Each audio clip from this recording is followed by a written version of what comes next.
I originally wasn't going to make this video because it occurred to me that the Mystery Flesh Pit National Park has been extensively covered and viewed millions of times across several videos on YouTube. But then it occurred to me that none of these videos were actually covering the RPG, they were just covering the original world building project. In this video, I want to briefly explain to you the history of that world building project, then show you how surprisingly good the tabletop role-playing game based on that project turned out to be. Just in case you're dying to know, the game uses the Cypher System, which is a generic rule set developed by Monty Cook Games, and which is the basis of Numenera as well as the more recent Old Gods of Appalachia. What is the Mystery Flesh Pit? In 2019, an aerospace engineer named Trevor Roberts began posting a series of documents online that looked like mundane artifacts from a forgotten piece of American history. The project started when Roberts edited a photo of a rotting cantaloupe into a picture of an open pit mine, creating an image that reminded him of a WPA-style national park poster.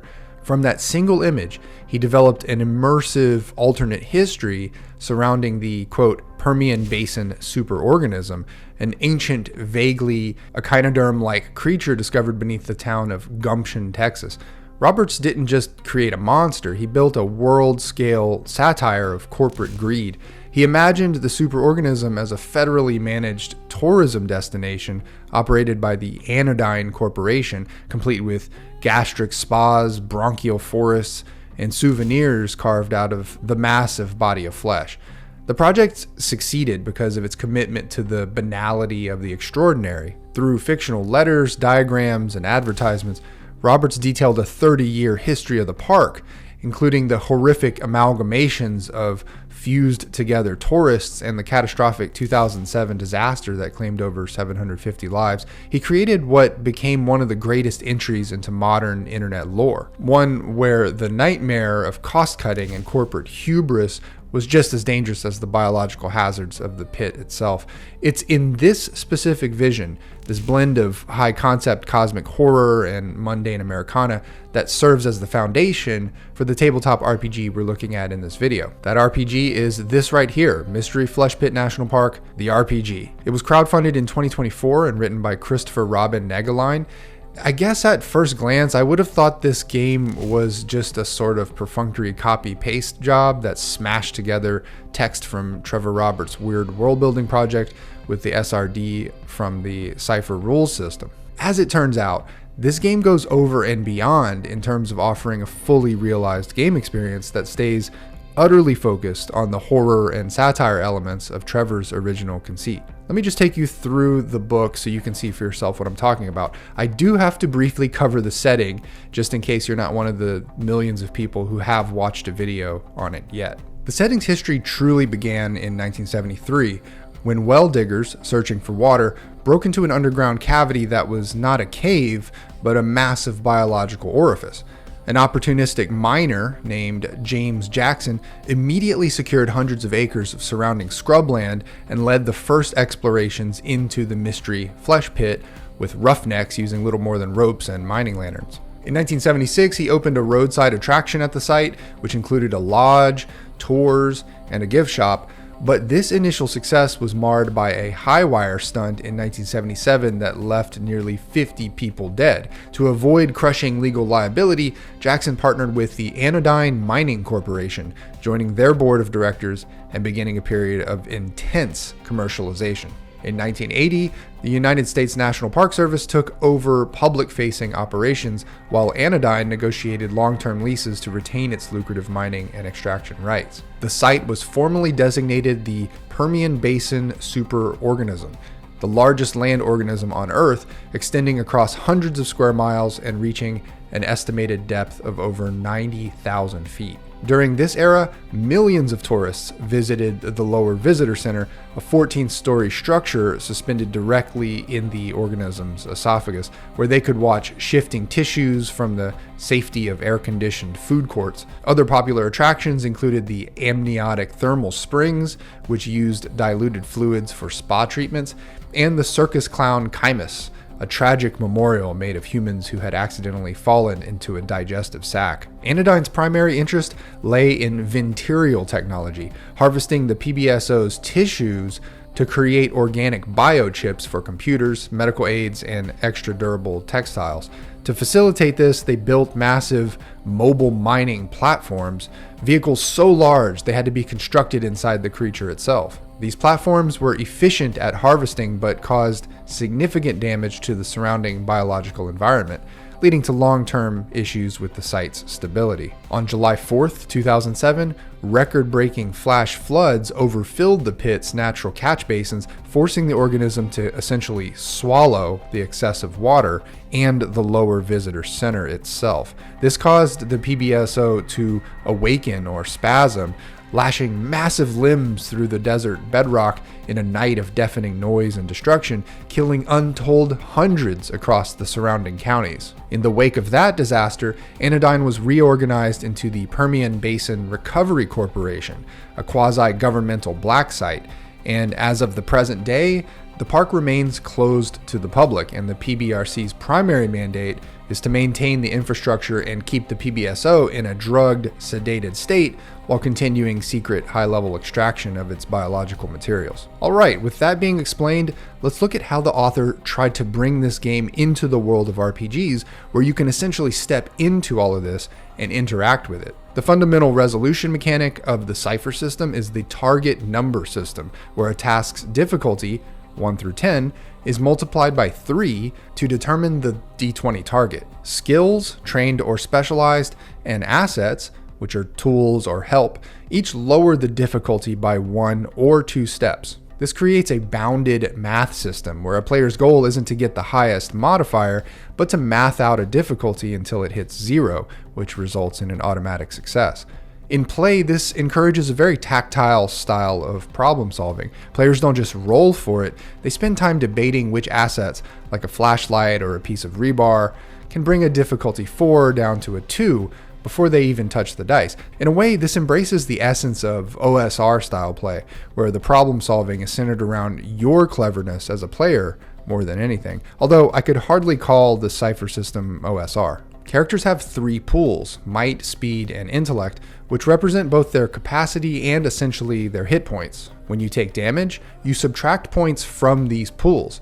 When you want to exert yourself or apply effort, you also spend points from these same pools. Your edge acts as a permanent discount on these costs, representing your character's efficiency in that field.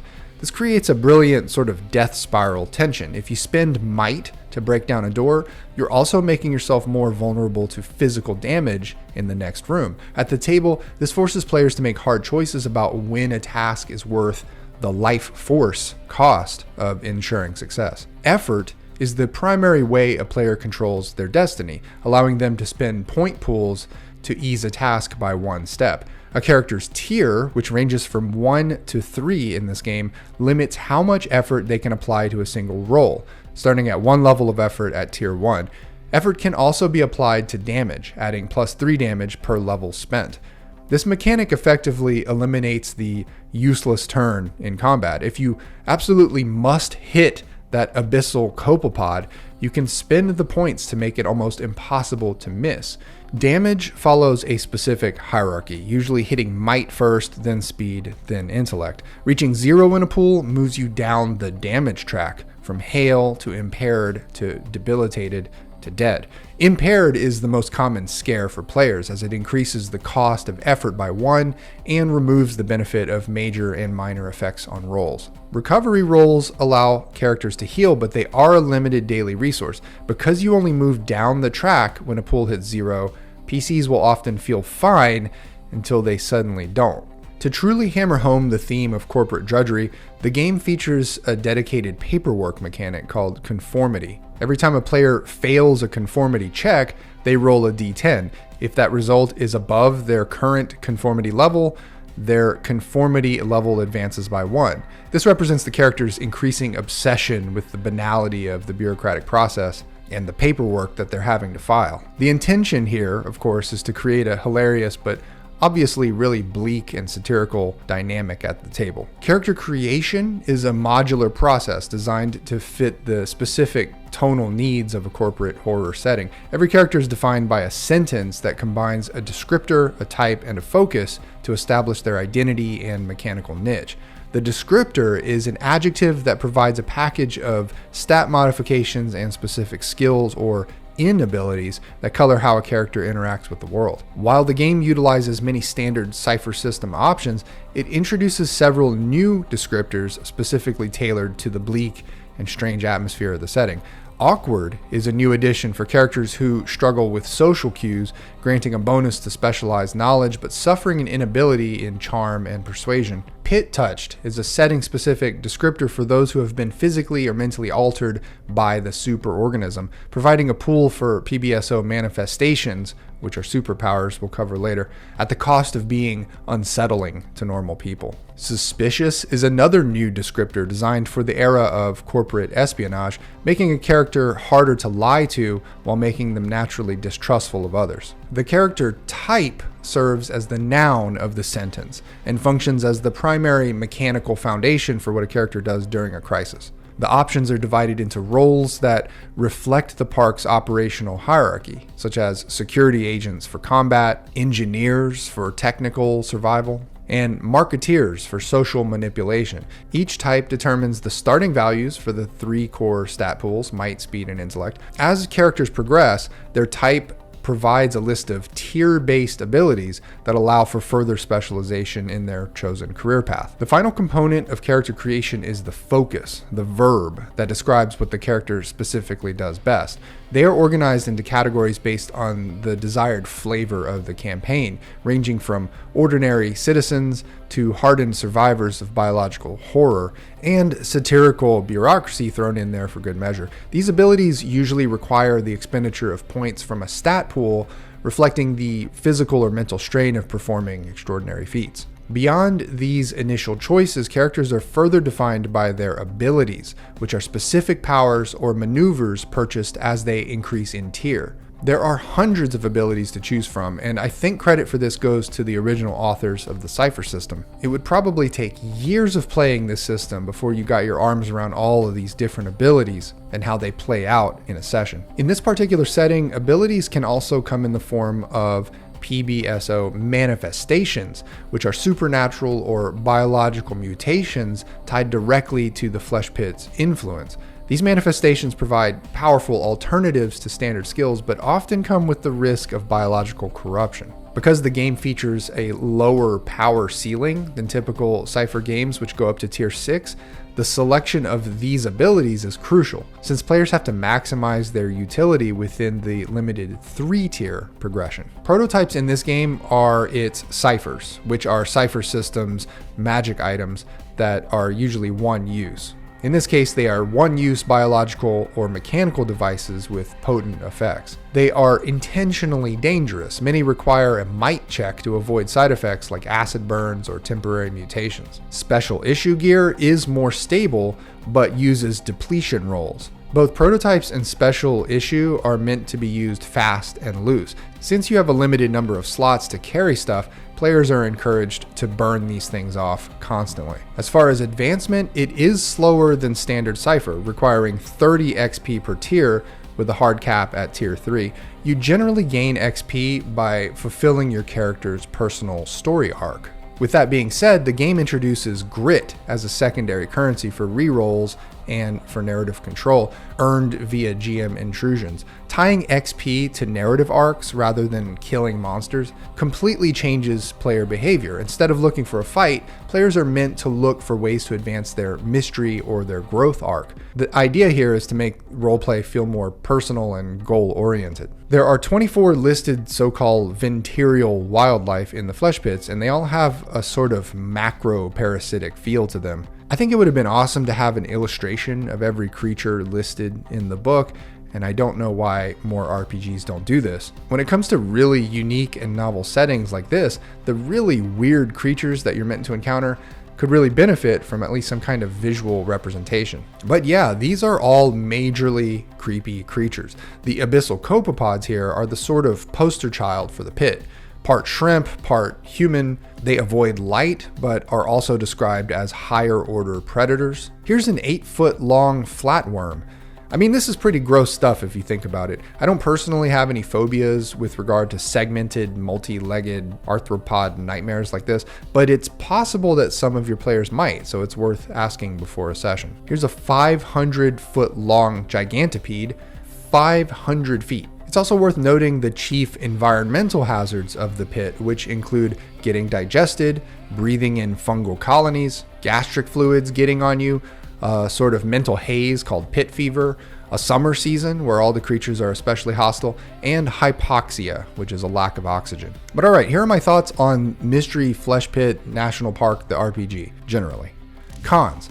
Limited long-term progression. This game intentionally caps character advancement at tier 3, whereas the core Cypher system usually goes to tier 6. This is a design choice to keep the game gritty and lower powered, focusing on the horror of being a mundane human in a monster's gut. However, for groups that prefer years-long campaigns with massive power growth, the tier 3 cap may feel restrictive and force groups into either one-shots or shorter story arcs. Pros. Masterful delivery of the setting into an RPG. The most significant achievement of this book by far is how the author successfully translated the specific soul of the original creative project into a functional interactive medium. The game does not just present the pit as a dungeon to be crawled, it presents it as a workplace to be managed and a disaster to be mitigated, or a brand to be protected, depending on what the GM and player want to explore. There's a seamless integration of these high concept themes into the actual rules of play.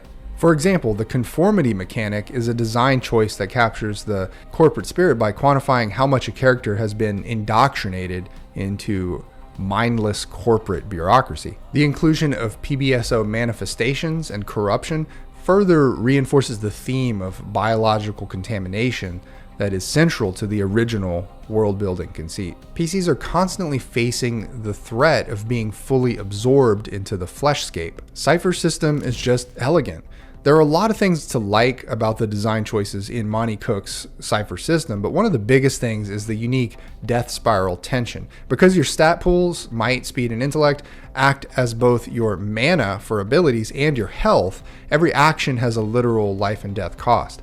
Unlike many RPGs where you're at full effectiveness until you hit 0 HP, this system forces players to gamble their longevity for success. This creates a constant, organic tension that perfectly mirrors the grueling environment of the pit. Another great feature of the Cypher system is the low burden GMing via the rule of 3. The GM never rolls dice. They only assign a difficulty level from 1 to 10, which the player must beat by rolling 3 times that number with a d20. This allows the GM to focus entirely on the narrative and atmospheric descriptions of the pit and the PC story arcs, without getting bogged down in math or tracking stats. Ultimately, this game is a master class in how to adapt a specific viral piece of internet fiction into a game without losing what made it special in the first place. It would have been easy to just make a generic 5e style monster hunting game, and ironically, that is one of the stretch goals that they're working on. But I think the Cypher system was the right choice here, and this version of the game will remain the best version.